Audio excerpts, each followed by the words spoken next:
For the players.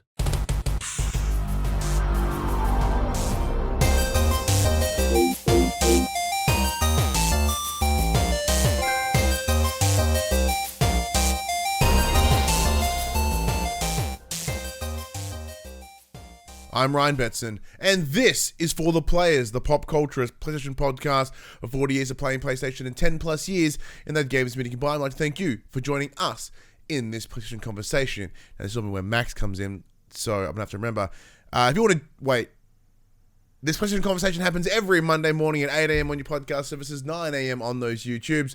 If you want to join the conversation, you can head over to our social medias at Facebook, Discord, Instagram, Twitter. All those links can be found in the description below. If you want to join the conversation as it happens, head over to twitch.tv/PopCulturists, where you can watch us record this show live. We can jump in the chat and become part of the show. If you want to support the show, you can. Tell your friends, tell your family about this PlayStation Pod.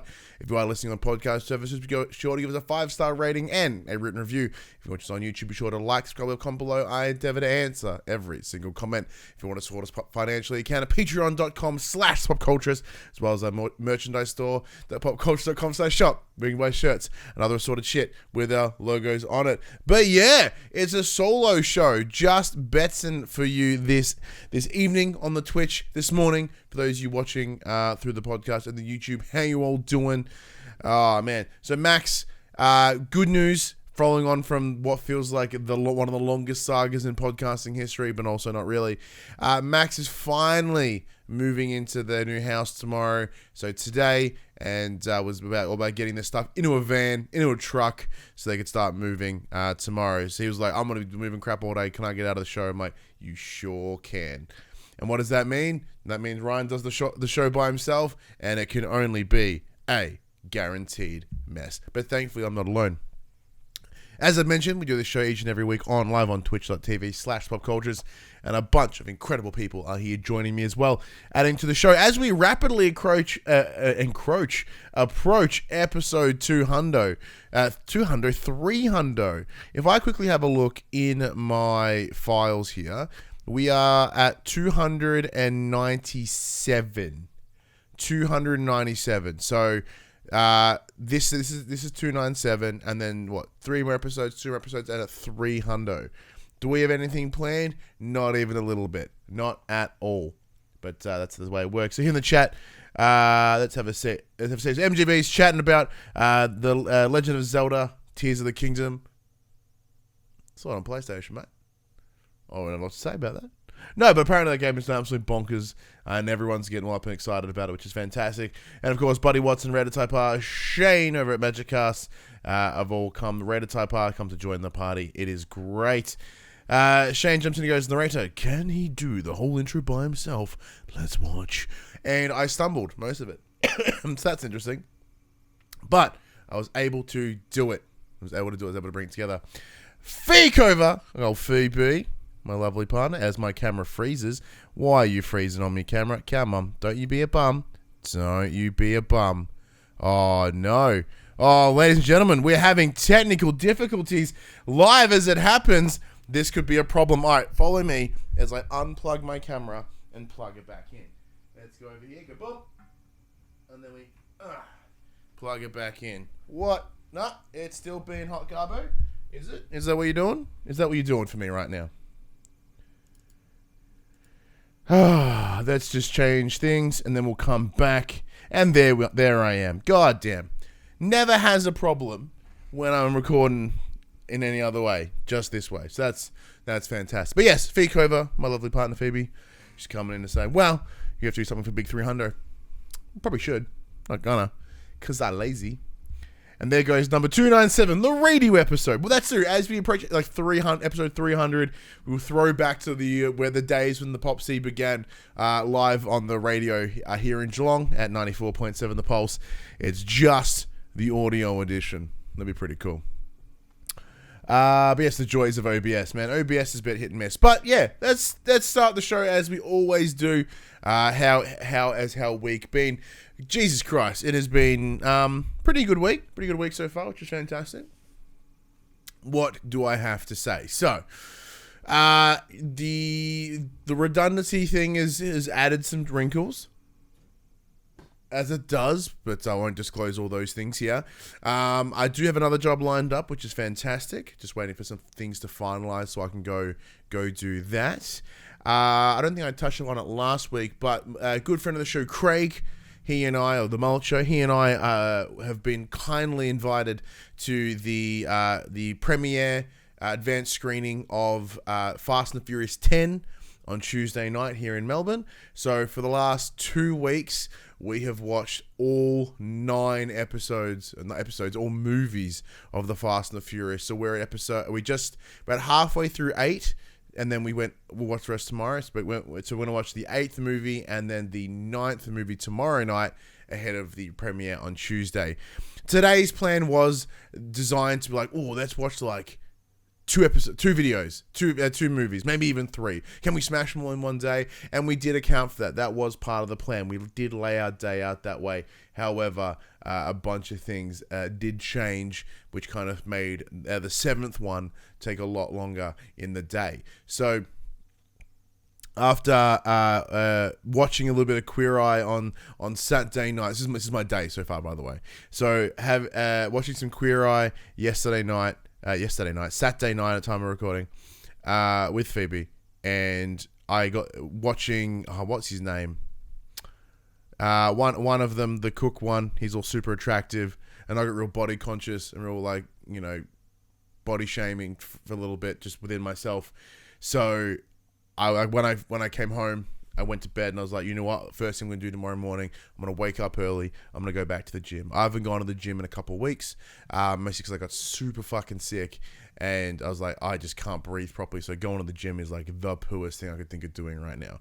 Thankfully, I've gotten better. And then, of course, with the distractions from trying to watch so many Fast and the Furious movies in a short window of time, it did take up a lot of my evenings. So pivoting is like, all right, well, I got to go back. So I went about 8, just past 8 o'clock this morning, and I intentionally went harder than I had been previously. So as you know, in 2021, I hit the gym pretty hard as part of my weight loss journey. I fell off it for a long time, mostly because for me, it's a bit of a trauma response. I connect to the gym to a very particular part of my life, quite a trauma. It's a tough part of my life with my marriage ending back in 2022. So I've connected those two together in my head. So it's very hard for me to go to the gym as I'm trying to process that within myself. Okay, well, these two aren't connected, but they aren't. So you can still go do these things, and it won't affect your world the way it did before, which is really quite negative. So this morning. So we've come back recently back to the gym with myself, Phoebe, and Craig. I've been kind of going slow. Was the idea look, I don't want to kill myself. Let's do little. This morning, in a response to my sweet body shame, I went way harder than I should have. Not in a bad way. I'm not hurt or injured or anything like that. I just intentionally pushed myself really hard. And then I was like, all right, well, let's come home and we'll do whatever and watch some movies the rest of the day, and then I'll feel better because I did what I needed to in the morning. Days were fine. Done that. We'd get to the late a little bit as we just fuck ass around. Get into number 7. Let's go. Time about an hour in, I get a message from Max being like, "Hey man, all my movers have bounced because my father-in-law came over and he tested for COVID this morning. Everyone's like, nah man, I can't risk it. So they're not coming to help, and I need help getting some of the big stuff into a van." And I was like, well, I've got all the sick leave that I'll just lose. So if I get COVID, who fucking cares, right? I'll come help you out. I'll come lift some heavy shit into a car. So after spending all morning lifting heavy shit, I then go to Max's and lift a bunch of more heavy shit in a mask to help a brother out, which I had no issue doing. That's not me complaining by any means. That's just me helping a mate out because, Max did the same to me when I moved into this place, which has been great. So I did that, then came back, watched the rest of 7, and then the halfway through 8, and now we're on the back end of the saga, heading into Fast and the Furious 10. And holy shit, what a run! What an absolute run those movies have been, by the way. But it's one of those other things. We want to talk about this. That's just that. That's just one part of my week. I think that's what happened. So The other thing is my son has been diagnosed with ADHD, and many of you know that have watched the show, that I myself got diagnosed in January of 2022. So one of those things, we started noticing those behaviors in my son pretty quickly, and we're like, oh shit, we should probably get on top of this. So after a little while, we did some of the assessments and stuff at the back end of last year, and now some things have sort of popped up. So yeah, he essentially got diagnosed at the beginning of last week.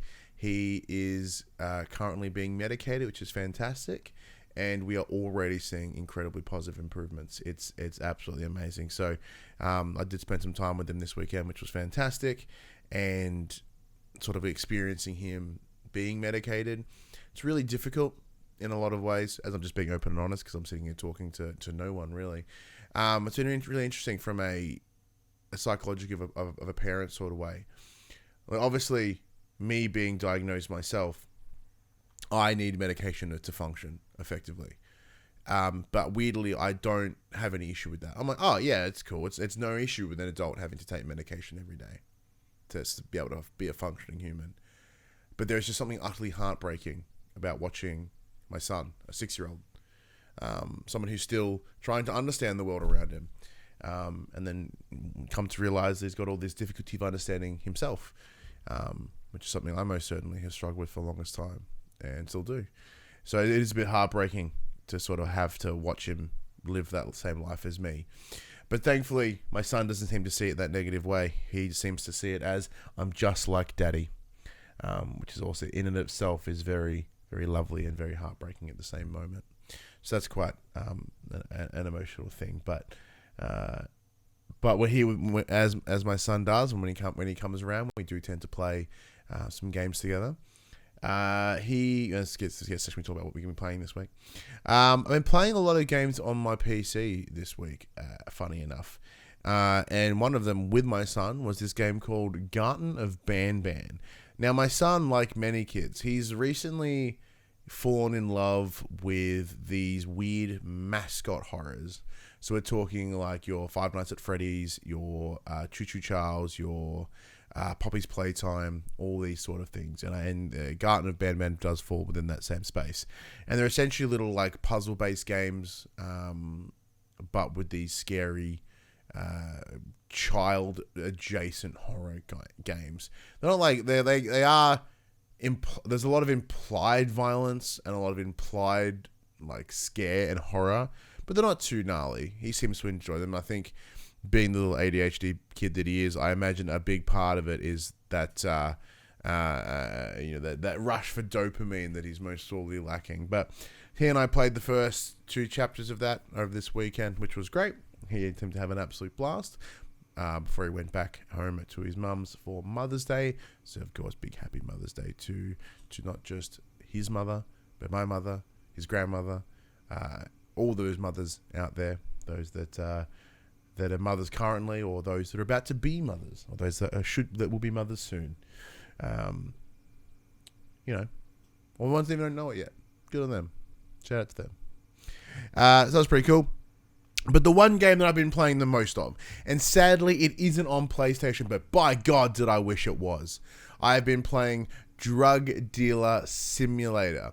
So for some reason, this popped up on my recommended feed on YouTube. It was a video by Markiplier, and because he had this run, I think during COVID, where he just played a bunch of simulating games, and this one popped up and went, oh, this looks dumb. And I watched it. I was like, this looks really dumb.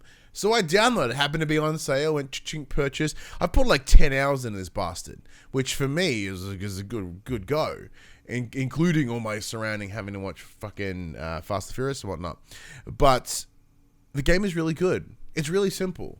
But it is also just essentially a spreadsheet with pretty colors on it, because it's all about managing input, output, meeting orders, so satiating demand, paying incoming sorting out incoming invoices, sorting out debtors, all these things. And apparently to me that is a ton of fun, because holy shit have I found this game incredibly relaxing. It's that same repetitive part of my brain that really likes farming simulators, and And by having the novelty of it being this drug dealer simulator game, like it's just completely rocked me. I'm like, I'm having so much fun with this. This is insane. Yeah, and I'm the basic premise of this game, I believe it's some sort of European development team, and that comes through. So you're in this kind of shitbox town where you're just kind of hooking everyone up on various drugs. And then it's even quite meticulous. It's even down to like you can just move the drugs normally. You are the dealer, so you run out and you distribute them.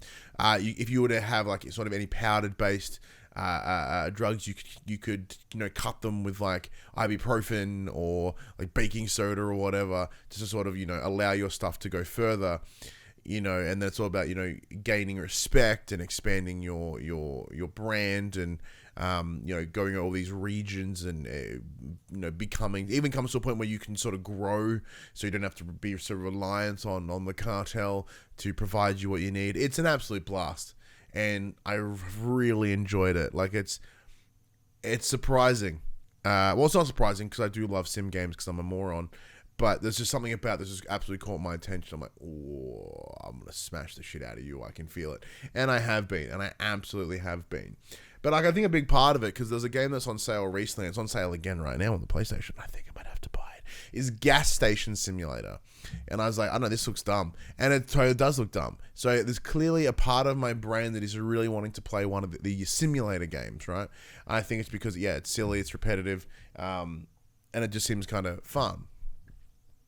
But yeah, I've been enjoying the crap out of that. My PC is absolutely hot garbage. So for those who don't know, I built this PC about 7 years ago, maybe 8 years ago, when PopC first really started kicking into gear. And even then it was built on relatively low medium parts. So like it's rocking like a 970, GTX 970, the first gen Ryzen. So it is really showing its age. Like trying to play this game, I've dropped everything to low, and that's just making it function. Like it's functioning enough that it's playable. And I have no fucking money to, upgrade this PC. So it's going to be, this is what I have to work with. So I hope it comes to consoles. I really do, because by God, is it making my PC cry. And it's not even a demanding game. But what a first world problem to have. But outside of that, I have been spending a bit of more time with Star Wars Jedi Survivor. Game is still great. There's been quite a number of patches dropped as in recent weeks, in the recent days since its release, and it is improving. I'm still getting a lot of performance issues. Essentially the top third of my screen just what's it called? What's it called when it shudders across the thing? It's screen tearing. There you go. Tons of screen tearing on there, which is a problem. But when that's fine, the gameplay is still schmick. I love, gallivanting around the galaxy, lightsaber and things. Just going to new worlds and finding things and having an absolute fucking blast. Game is really, really fun. Really, really enjoying my time with it. And I do have to spend more time with it. However, saying that, we did receive 2 review codes over the weekend. One of them being, which is a game I haven't jumped into yet, is Another Fisherman's Tale. This was provided to us by the team over at PlayOn. It looked like a fucking ripper. Absolute ripper VR title. Haven't played the first one, but the second one, I saw the trailer and I'm like, what?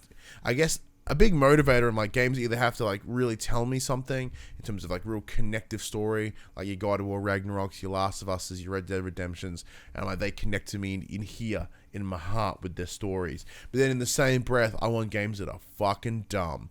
So the idea of the simulator games, and A Fisherman's Tale looks Another Fisherman's Tale looks exactly like that. It looks like a fun, silly VR title. So jumped on that bad boy. It's installed. It's ready to go. Haven't jumped in too hard.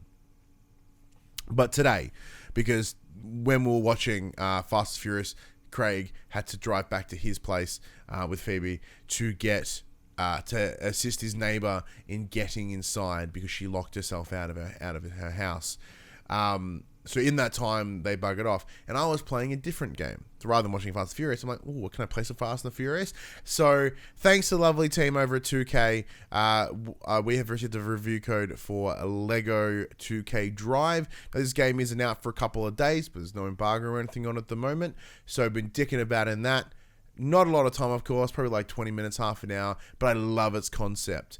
So it's bright, it's colorful, it's dripping in like that Lego really like weird, funny humor, and it made me chuckle the whole time I was playing with it. And what I'm having a lot of fun with. So if you may remember, what was the game? What was the fucking game? There was a game. It was the idea was like land, sea, and air, and it wasn't Drive Club. It wasn't Project Cars. It was one of those games, somewhere around there, and a big part of it was that you could just change at any point. So you could be driving, and then as you launch, you become a boat, land in your water, etc. The Crew. It was The Crew 2. Thank you, Park. It was The Crew 2. And they've taken that concept here into Lego 2K Drive, because depending on what surface you are on, whether it be a road or an off-road or on the water, your Lego car will change accordingly. So if you're driving on a road and then you go off-road, you become your off-road vehicle, kind of like transforms in on itself. It's really quite cool. And then if you happen to hit water, blah, blah, blah. So you never really crash, you never really fall off the track. It's very fun. It's very cool. Adds a lot of petrol dynamics. And even on top of that, it appears your car gets repaired by running into shit, or like obscure shit. So if you run into other cars, of course that takes that damage and your car can be obliterated, because in the racetracks, like it's very Mario Karty in terms of the basic premise, as in, there's weapons and stuff you can pick up and you can blow missiles and send EMPs and all this sort of nonsense. But then if you hit like some incidental shit, it'll actually repair your car, which is a very, very interesting concept. But I was, we were very kindly provided the Fancy Pants Deluxe Edition, which did come with some cool extra skins. So I'm rocking this weird Batmobile, 1966 Batmobile sort of energy, boat, car, and off-road vehicle. It's awesome. Absolutely love it. But it's once again, it's interesting. There appears to be almost a very kart-like energy to it, as I mentioned, with the pickups and the real tight tracks and the fun traversal. So it does feel very much like your Forza Horizons. But then it also, that feels like Mario Kart. But then it has this the style that they've chosen, the way it's been shot, in terms of where they play the camera placement, and some of the customizability, and even the menu layouts. It's incredibly Forza Horizon. So if you like, obviously Forza there's GT and Forza Motorsports, which are your real sim-based racing games. Then you get your Forza or your Forza Horizons. That's your real sort of, arcadey, simmy middle ground, right? Like it's a high-end arcade racer. And then you've got, your Mario Kart, which is your wacky kart racing. So it sits in this weird spot where it provides a really different energy, but it feels known and new and novel, because obviously all the Lego-ness creates a lot of bright colors and a very interesting feel, and then you back it up with the very solid foundations of the Forza Horizon games, mixed with a little bit of a quite obviously a Mario Kart ripoff, or at least a kart racing ripoff. There's a lot of things playing at once, and once again, I only played it for a little bit, but I did really enjoy the small time with the habit, and I with the little taste that I had, especially in the middle of watching for Fast and Furious 7, it hit exactly where I needed it to, and I'm keen to rip some more time in it as well. Whew, what an absolute game. Let's have a look at the chat. So Bloody Watson is himself quite keen for the Lego 2K Drive. MGB jumps in and goes, I've heard a lot of good things about Lego 2K Drive. And it says Lego 2K Drive basically like Lego Racers 3, as it feels like a spiritual successor to that series. I don't know Lego Racers. I've never played it, but it's very possible that might be the case. Yeah, so once again, if everything I've just described aligns with what Lego Racers was, then yes. If it didn't, then no. That's the best I can do on that one. But other than that, I really have not spent a lot of time playing the games. Not that I haven't been compelled to do so. As I mentioned, I put a buttload of time into Drug Dealer Simulator. Excuse me, but yeah, no, it's been a roller coaster of a week, as they have been as of late. But I've been able to hold through pretty well and keep doing what I do, including doing this very show by myself, chatting all to you lovely people. So that's where we get into the meat and the potatoes of the show, even though a big part of it is us and our personality and all that sort of stuff. But here it is. Let's get in the section we call Inform the Players. We tell you about what happened this week in PlayStation. Kicking things off, as we tend to do when this news comes through, we talk about the monthly games, or the PS Plus games. So the next game for PS Plus Extra and Premium have rocked up. So here are the list of extra games. Of course, you get Ratchet & Clank Rift Apart on PS5. Absolutely stunning game. Stunning game. Thank very kindly back there, where it is right there, we did receive the press kit from PlayStation Australia. Had a lot of fun playing Ratchet & Clank. Even, I think the jar is here somewhere. We even went off to that little restaurant in Paran that was making those desserts when they did the PlayStation to Plate initiative. The big old mark to PlayStation right here. Humanity. So that's that cool Lemmings energy game that is out. It's also it's on your PS5 and PS4, and it's also supported by PSVR 2. Keen to check that out. Lemmings is always a fun game. Continuing the sport from Ubisoft, we get Watch Dogs Legion on PS5 and PS4. What is interesting, we get some of Bethesda titles. Once again, I know these deals I've made way in advance, so in no way would this be any sort of connection to the Microsoft ABK sort of merger or acquisition with the idea of it's a gesture of goodwill. This deal would have been in place for longer. So this was Dishonored 2 on PS4, and its sort of standalone DLC was Dishonored Death of the Outsider on PS4. A game that makes me excited is Sakuna of Rice and Ruin coming to PS4. Fantastic game. It's a weird kind of side-scrolling platformer mixed with a farming simulator. So in your base area, as you play as Sakuna, who is I haven't played this in a very long time. She was the rice god, who was then kicked out of their version of paradise, their version of heaven, and then is now living on Earth, or the Earth equivalent. And part of what she's doing is she has to right all these wrongs and clear all these bad spirits out of this island in order to earn her way back into heaven. So in the area that you are, your home area, where you can change your costumes and weapons, etc., you get to essentially build a rice paddy, which is tons of fun as you learn, cool ways to, compost and how to lay it out in such a way that it grows the most yield, etc. Really good for my farming loving nerdy brain.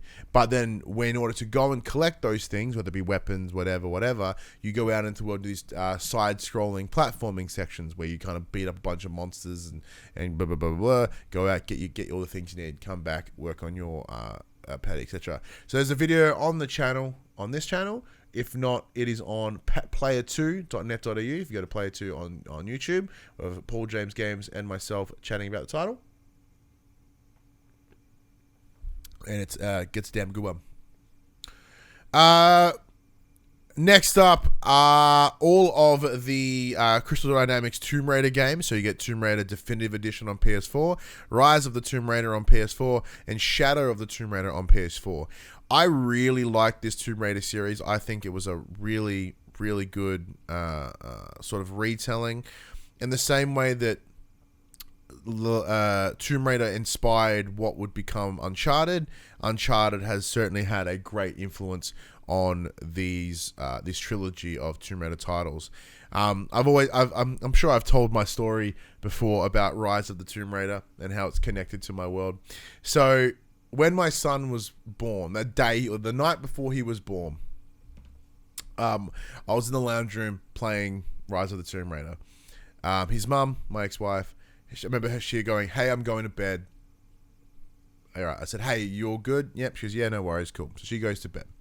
I play for Rise of the Tomb Raider for a couple more hours. I go to bed. And she goes, hey, I'm feeling pain. I'm like, oh, that's not good. You're like fucking 9 months pregnant. Where's your pain? She's down here and points to sort of her lower abdomen, like just sort of above her groin. I'm like, that's where the baby lives, man. That should not be hurting. And I'm like, so how long has this been hurting? She's like, oh yeah, a couple of hours. I'm like, a couple of hours? You're like probably in labor. And I'm sitting out here playing not even a brilliant game, a good game, but like not even a really good game. So that's why Rise of the Tomb Raider lives in my memories as a game for a very specific day in my world. And the game's very good. This is not great. It's not brilliant, but it's very good. I enjoyed my time with it. Their transition into that more open world, very similar to how Uncharted The Lost Legacy had. It was a really nice touch. It kind of opened the game up in a lot of ways. Bus Simulator 21, next stop. Not on my list of simulator games I want to play, not being a big car guy, but yeah, it's on there. In the chat, MGB Jabs, Tomb Raider is now infamous in the Bets and Cinematic Universe. In the BCU, it is part of the journey, it is part of the stories. Whenever I do write the really unimpressive biography that is my life, Rise of the Tomb Raider would play a role. That is most definitely true. The Evil Within, the Tango Games work sequel to Evil Within, surprise. Really good from what I remember. They took a lot of the improvements from Evil Within 1, brought it on over. So once again, Tango Games work, part of the ZeniMax, part of Bethesda Game Studios. So that is an interesting addition alongside Dishonored.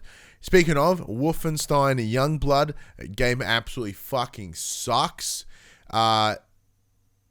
This is where they tried to bring in the co-op game with the daughters of BJ Blazkowicz, and it blows. It absolutely blows. And I remember playing it pre-release because we were kindly provided a review code back in the day. And I remember the final boss, and it was so hard and so unforgiving that I literally couldn't finish it. I had to like put it down, and I came back like a month later after they patched some stuff into it. And I was able to go back and get it done. But I was like, Jesus Christ, what a poo game. So poo. Then there is Thymesia, PS5. Rain World on PS4. Rain World, from memory, Rain World was that real Superman-y game. Like Superman-esque game, which is pretty interesting. Lake, PS5, PS4. Conan Exiles, PS4, and Rune Factory 4 Special on PS4. Now, Rune Factory 4, another farm simmy game, but also wrapped in this weird JRPG sort of space. So it's like the most weebiest farming sim I've ever seen in my entire life. Once again, I remember getting a review code for that one, and I was like, this is even, like, as much as I wanted to give it a real good go, it was a little too weeby for me. Next up, we get into the PS Plus Deluxe titles. This is where you find your old classics. So you get Siphon Filter Logan Shadow, that is the PSP version. Blade Dancer Lineage of Light, the PSP version. Pursuit Force on the PSP version. And I believe Ubisoft published Ghostbusters, the video game remastered on PS4. I think, no, maybe that wasn't Ubisoft. In my brain it was. But the real heartbreaking thing about this list, because it is a pretty good list. It is a brilliant list, by the way. However, my first quick bit, I'm going to bring it in now. Story of Seasons, Friends of Mineral Town has been removed from the upcoming PS Extra and Premium games. Now, as many of you know, of my absolute love for Story of Seasons and farming games. A lot of farming games chat today. Story of Seasons, Friends of Mineral Town is the remake, the straight-up remake of my favorite game of all time, Harvest Moon Back to Nature on the PlayStation 1. The remake is exceptional. It is almost a one-for-one remake in a lot of ways. Adds little like sort of extras to make the game better, run smoother, and not feel like a PS1 game. But even down to the music, like when I play that game and the spring season kicks in, like the music plays and it just gives me absolute nostalgia and is legitimate heaven. It's like I'm transported back to being 9 years old, and I can't explain it. I absolutely cannot explain. So much love for Story of Seasons. It's a bummer that it's not on there, because I would have just encouraged all of you to go play it, because you should play it, because it is awesome in my opinion. One of the, obviously Harvest Me Back to Nature, one of my subjective games of all time. So the remade version of it is fantastic. MGB jumps in. Story of Seasons I knew was your kind of thing, or I wanted to play the Doraemon one they did a while back. Yeah, so there's two of them actually. So there are two Doraemon Story of Seasons games. Number 2 came out a couple of months ago. I haven't checked them out, not being a big fan of Doraemon as an IP. I haven't rushed out to go check it out, but it is certainly on my potential list. It's having some water, because even though I can seem to talk underwater, it's probably, this is a lot of chatting that I'm doing right now. All right, let's get into the next bit of news. So I pulled up. So the title of this news, the definition of the word, the action of departing from an established course or accepted standard. Deviation is what the definition of that is for. Deviation Games was one of the many studios Sony signed exclusivity agreements with earlier in this generation. But while the likes of Haven Studios and Firewalk have since been officially acquired by the Japanese giant, co-founder Jason Blundell departed his team late last year. Now, for context, because I'm not good at the news, Max is that. He did send me a news doc, but it was missing something, so I went with this. I just pulled everything straight from Push Square. So if it reads like Push Square, it's because it is Push Square. I was just way too lazy. So now it seems like the project may have hit a brick wall, as an enormous chunk of the developer has been laid off, with a report suggesting that up to 90 staff may have been cut. This follows speculation earlier in the week regarding Final Strike Games. The Rocket Arena developer had allegedly been working alongside Deviation Games as support tier on a AAA title, but also laid off a round of staff recently, with some remarking that Sony may have pulled the plug on a project. We know that it conducted an internal review early this month, which also accumulated in the closure of Pixel Opus, so it does seem possible. Although unconfirmed, of course. That the platform holder may have dropped this release. Of course, exactly what the team was working on is unclear. Full production was planned to get underway in 2022, and the team had grown to as many as 100 employees, as many as 100 employees in late 2021. But by September of last year, Blundell had left, and we hadn't seen a peep since.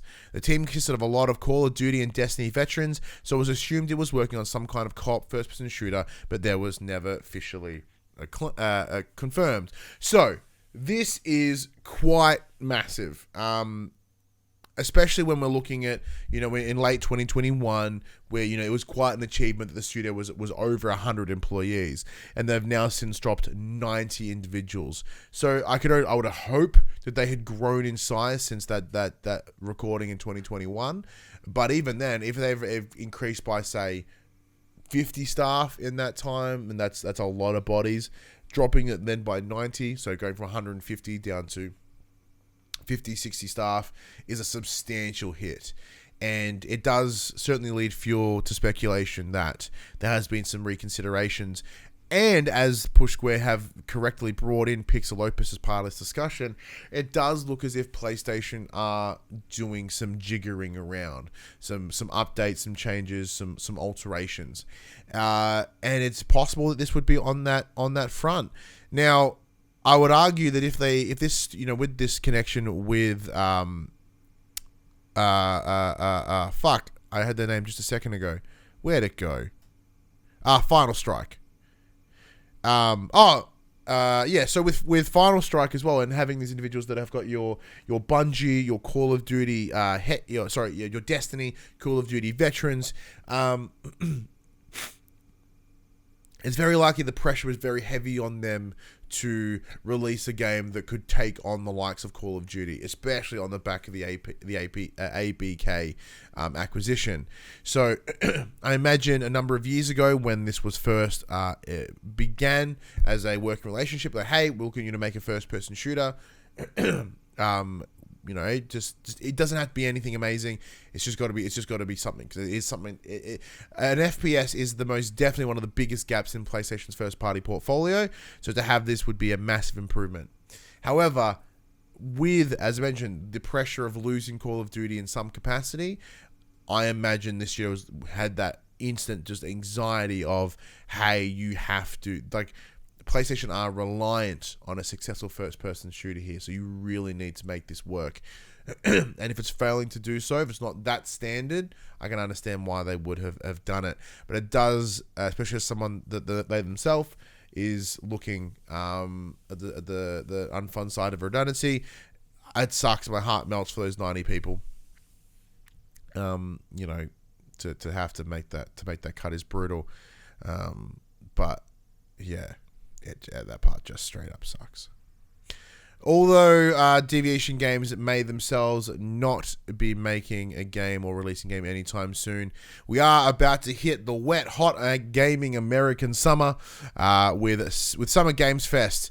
Jeff Keighley has taken to Twitter and has listed the 40 publishers that will be taking part in the event, which will include a live showcase on the 8th of June. But of course, knowing which companies involved can lead to all kinds of speculation with regards to announcements and reveals. So, you know, potential headline acts do include PlayStation, Activision. Oh, actually, I've got the full list. I'll give you the full list of everyone that's rocking up to Summer Games Fest. We have Activision, Amazon Games, Annapurna, Bandai Namco, Behavior, Capcom, CD Projekt Red, Devolver Digital Extremes, Disney, EA, Epic Games, Focus, Gearbox Publishing, I should say, Grinding Gear Games, Hoyoverse, Kabum, Larian, Level Infinite, Magic the Gathering, NeoWiz, Netflix, Nexon, Niantic, North Beach Games, Samsung Gaming Hub, Second Dinner, Sega, Paradox, Pearl Abyss, Phoenix Labs, PlayOn, PlayStation, Pocket Pair, Razer, Smilegate, Square Enix, Stemma, Techland, Tribeca Festival, Ubisoft, Warner Brothers Games, and finally Xbox. That is an impressive list of games. It would be cool to see what Activision are working on. We'll likely see what may be the next Call of Duty, I presume. Bandai Namco, that is Capcom with Square. Oh, wait, hang on. No, I've had a brain fart. No, Bandai was Tekken. Capcom is Street Fighter. Yes. So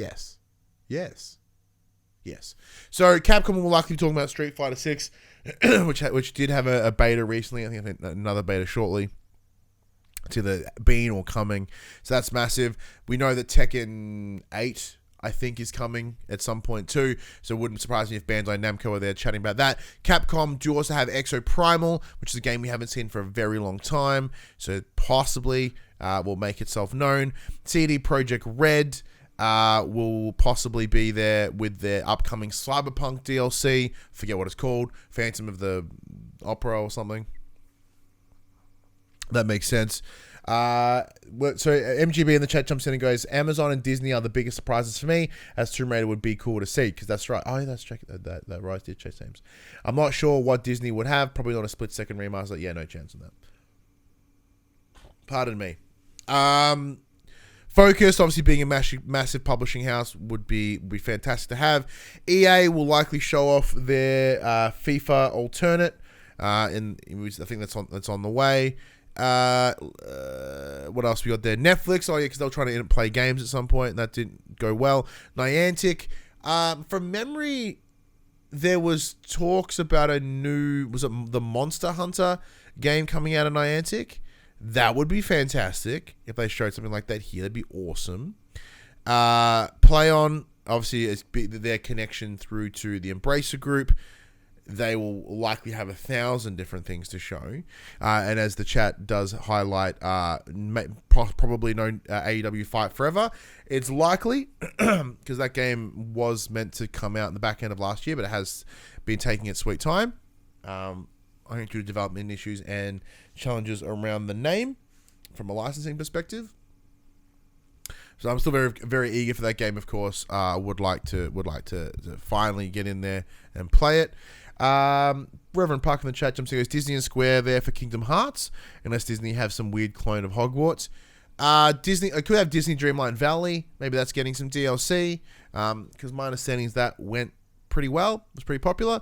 But yeah, the next Kingdom Hearts would be pretty cool. We haven't seen Kingdom Hearts since Kingdom Hearts 4, whatever the last one was back in early 2020. So that would be cool. It's unlikely, but it's cool. 3, thank you.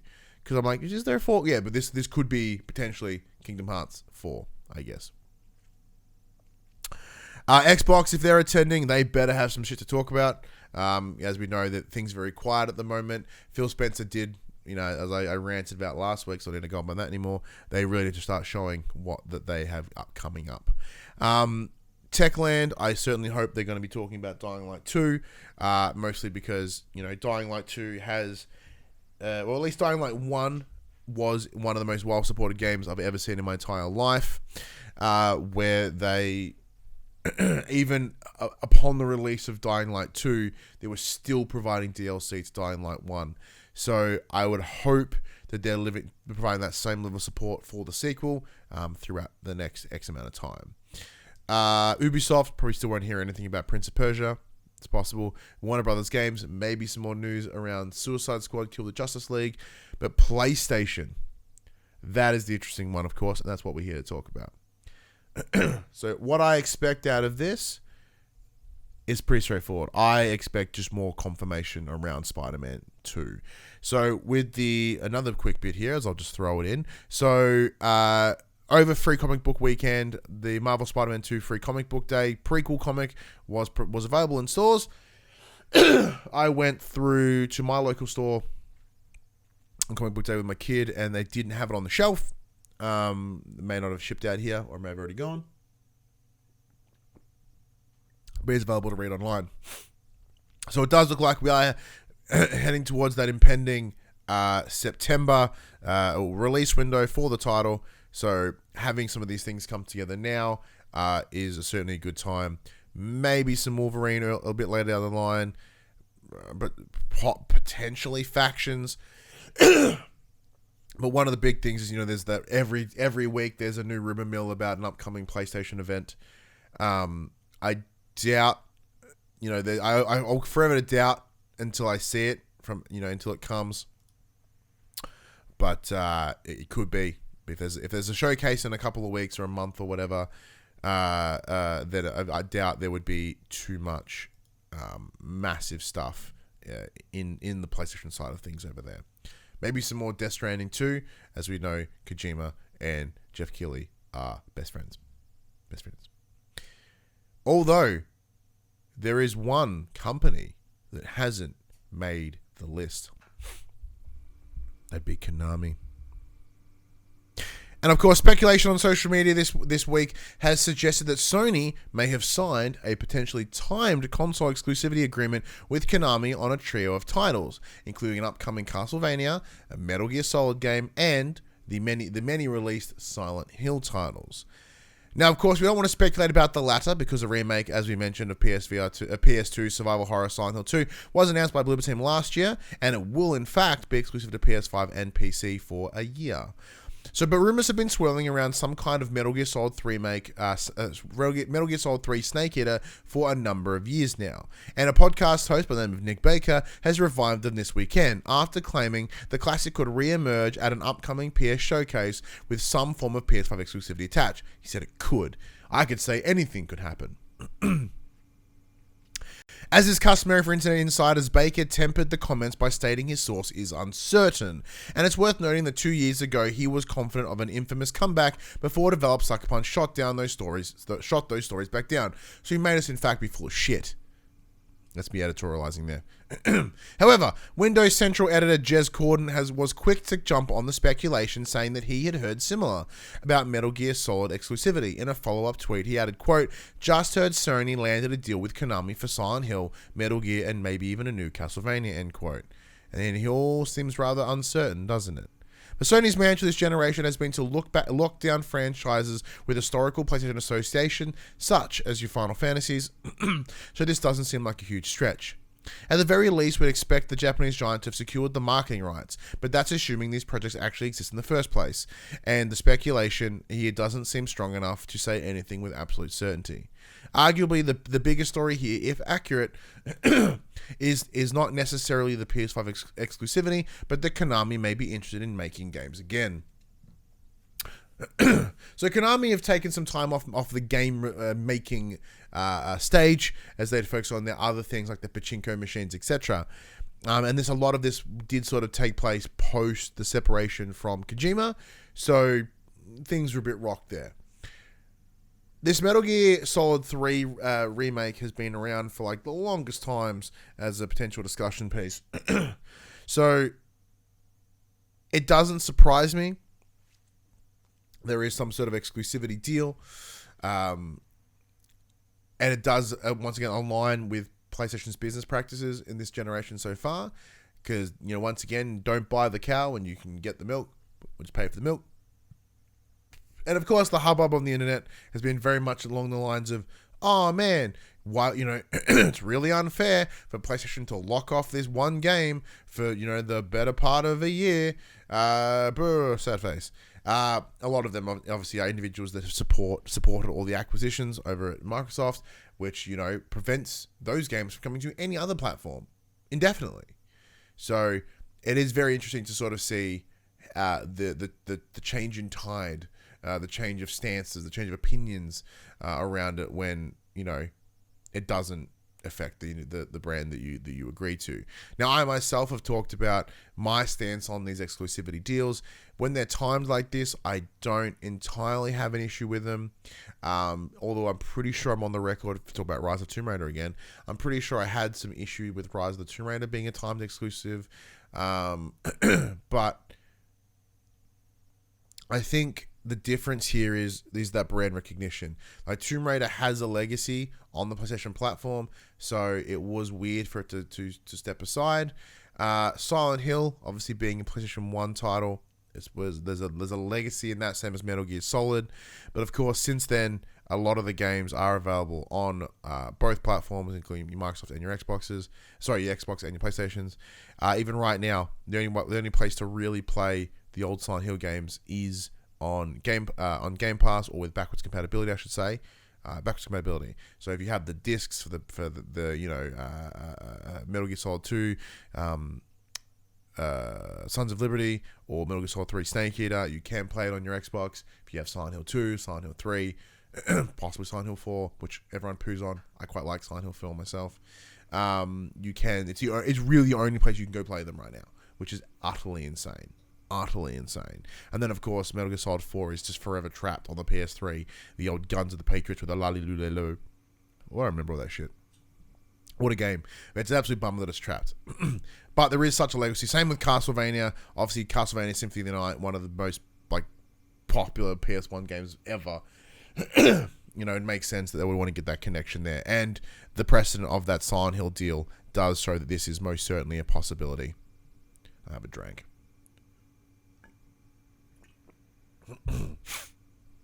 Speaking of PlayStation games, though, I've got some doubled up news there. Hang on, I don't want to read that one again. Get rid of that one. All right. Speaking of games, though, from PlayStation, it appears that Horizon Forbidden West is not so forbidden as everyone has it. As part of the celebratory PlayStation blog post of all about the 20th anniversary of Guerrilla Games, the first-party team has announced Horizon Forbidden West has sold 8.4 million copies as of the 6th of April 2023. This is purely counting all PS5, PS4 sales and does not factor in any downloads from the PS Plus Extra, which it is available. In total, with the original Horizon Zero Dawn and also Horizon Call of the Mountain, the Horizon series has now sold 32.7 million copies, including PS Plus and the play-at-home redemptions. For those who don't remember, during COVID, PlayStation very kindly provided a bunch of titles for free. One of them being Horizon Zero Dawn, which is massive. The sale milestone does make Horizon Forbidden West one of the PS5's best-selling games, competing in the upper echelons with the likes of God of War Ragnarok and Marvel's Spider-Man Miles Morales. Sorry, chatting non-stop for like fucking 54 minutes is blowing apart my throat hole.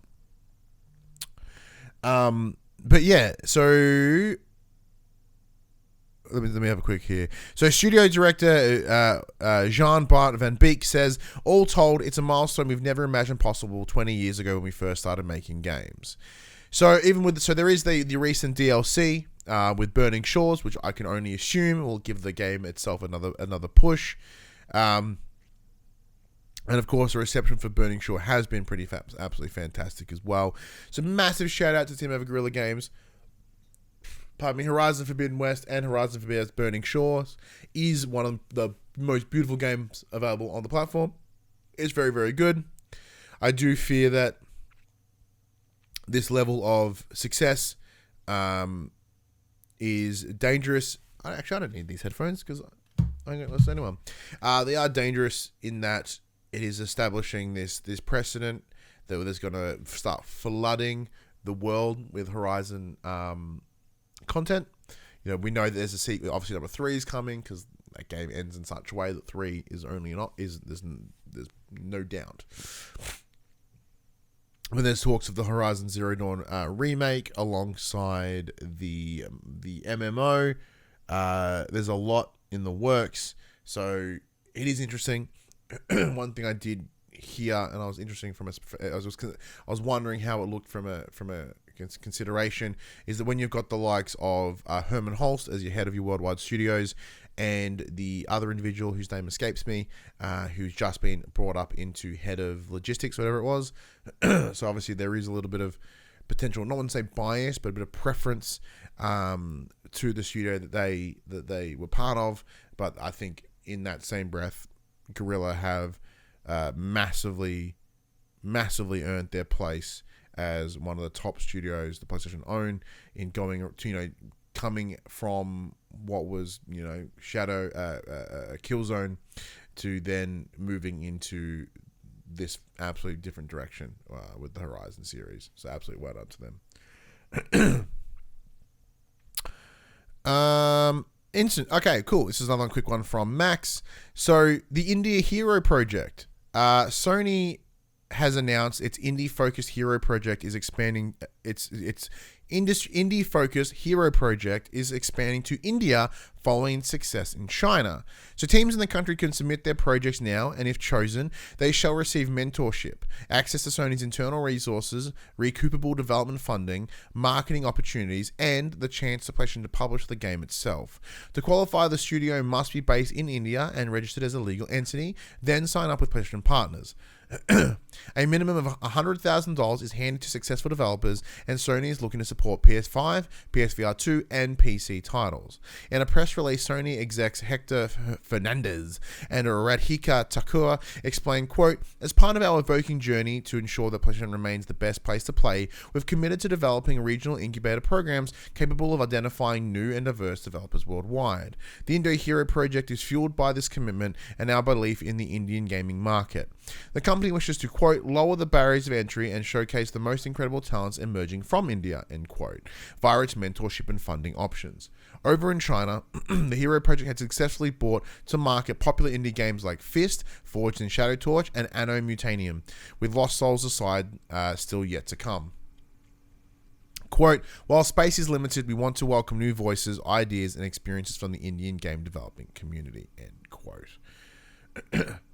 What an absolute cool initiative. I remember saying the same thing, excuse me, around the China project, as it's just a great way for new voices to be heard. Now, I myself, if it's not obvious, I am not from Indian heritage. However, I would love to hear some of the stories that this country has to tell. But that's from the assumption that they would tell something connected to their culture. They could tell any story through the way they see the world. And I think that in and of itself would be absolutely fascinating. Of course. Hey, big shout out to Mad Dog with the raid of the Party of 5. How are you, Mad Dog? Hope your WWE tier list went well. But yeah, look, any opportunity for them to any opportunity for these guys to sort of just to share whatever their creative vision is fantastic to me, most definitely. The minor problem with the likes of the China project is that, we know that the CCP's power in many of their exports does limit the potential of what the studios could really work with, where my understanding is India may not have those restrictions, so I think we might be able to see some really cool, innovative shit come out of them, as well as what I certainly hope for, or a new way to look and tell these stories. That would be a big nice. Oh, hey, Rob Aussie 199 has followed. Thank you, my friend. Thank you very much. I appreciate the follow. There's obviously coming over the way from Mad Dog. Went over with the wrestling chats. But anyway, let's get into the quick bits. So the quick bits are the short bits of news that don't really need a full article to chat about, but I'll just talk about them. And then some of them I'll even talk about for way longer than I should. So as I mentioned, story of seasons, Lego 2K Drive, as I discussed earlier, is looking to have an impressive trophy list. So the trophy list at the moment is a mix of, some real simple stuff like win this, win that, drive here, drive there. But then there is some of just like drive 6,000 miles and all these sort of things. So there are, if you are a hunter of the trophies, I think you'll have a lot of fun with this one by the looks of it. There are now Astro plushies available. And they are adorable. So Team Asobi tweeted out this week that you could buy these beautiful little plushies, and I want one, and I need them on the shelf. I 100% need them. When Astrobot Rescue Mission did release way back in the day on the PSVR 1, I was like, I need them. What I want is Funko Pops, or like equivalents of the little characters that they play. In the same way that we released, there was released the Totakus, which are down there. I think you can see them in the shot. Back in the day, it's essentially amiibos, but wider range than Nintendo properties. I want to see that, but with the little Astro dudes. Astro looks like Kratos in the same way that I've got. I think, is it in the shot? They're not in the shot. Here we go. So then there's these, which are tubs, which are little like rubber ducks that are decked out in cool themed properties. So I have Joel and Ellie, Solid Snake, and Kratos. So I'm clearly very much of the market. If you slap some PlayStation on that bad boy, I'm probably gonna buy it. So that is a great idea. If they make these little minis and stuff, that'd be absolutely a big deal for me. In the same way that when you, at the end of that game, when you had the gacha machine, like all those little models looked brilliant, and I would buy all of them. I would absolutely buy all of them. Blizzard has once again reiterated that its microtransactions for Diablo 4 will be limited to cosmetic items only, which I guess is slightly better. They are having the Slam server beta weekend as we speak. It looks to be going well. I'll certainly want to be keen to check. I'm not so keen to check it out myself, but I know Max will be, so I will do need to poke around. I don't think I have an email for anyone at Blizzard in Australia. We used to, but I think they may have changed hands, so I don't know. But I know Max has harassed me. Goodbye Volcano High has been delayed until the 29th of August 2023. So apart from seeing that game get a real interesting twist and a turn, it has been delayed again after seemingly being scrapped and rebuilt from what stories were led to believe. And finally, NetherRealm have hinted at Mortal Kombat 12, or didn't, maybe. So there's this weird mix of sort of conversation around this title, in that there was a video of a clock ticking up until 12 and then skips 12 and goes back to 1. So the implication is that NetherRealm are possibly working on a reboot for Mortal Kombat. So rather than being Mortal Kombat 12, it is in fact Mortal Kombat a reboot, which is an interesting idea, and I think it will certainly garner a lot of interest.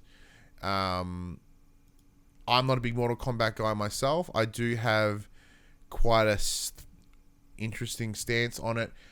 As someone that works in the mental health field, to hear the individuals at NetherRealms have actually now have essentially experienced PTSD as a result of having to watch all the footage required to have the fatalities looking as real and gnarly as possible. I can't quite condone that myself. I'm really sorry, but Mortal Kombat is cool and all, but that's just me. That's just my stance, and especially when it comes to mental health and whatnot. Right. But yeah, anyways, and the one other thing that I should mention is Hollow Knight Silk Song has been delayed. It has been pushed through into 2024 by the looks of it, even after when it presented at that Microsoft showcase. It was like, hey, everything on this showcase is coming out in the next 12 to 18 months. It appears that may not be the case, at least for this. Now, I still remember when I played Hollow Knight for the first time at PAX X many years ago. Team Cherry were selected as part of the indie showcase. And I'm like, this game is fucking beautiful. I love it. It's amazing. And I sucked at it then, and I still suck at it now. And I did go back and give it a big old run. I think earlier in the year, and I was like quite excited for Silk Song, but for me, I'll play it when it's ready. I think Team Cherry is great. I'm very excited to what they can deliver, and it'll be exciting when it does come. All right. Moving on. All right, let's get into the upcoming games. So, if, we're talking about games that are coming out in the future. Although Silk Song may be delayed, Volcano High may be delayed. Here are some games that are coming to your console this week. You get May 16th. You get Humanity, as we discussed before, PS4, PS5. Tin Hearts, PS4, PS5. Zool, Redimensionalize. Only Zool, PS4, PS5, and the May 19th, Lego 2K Drive coming to your PS4 and your PS5. Well, there you go. Turns out I can, in fact, non-stop talk for just over an hour.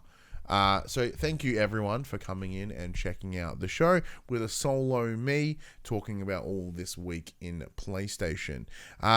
Everything should be back to normal for next week for episode 298. So as we ever sneak closer to episode 300, which we still have absolutely nothing planned, but we'll no doubt be doing the show here.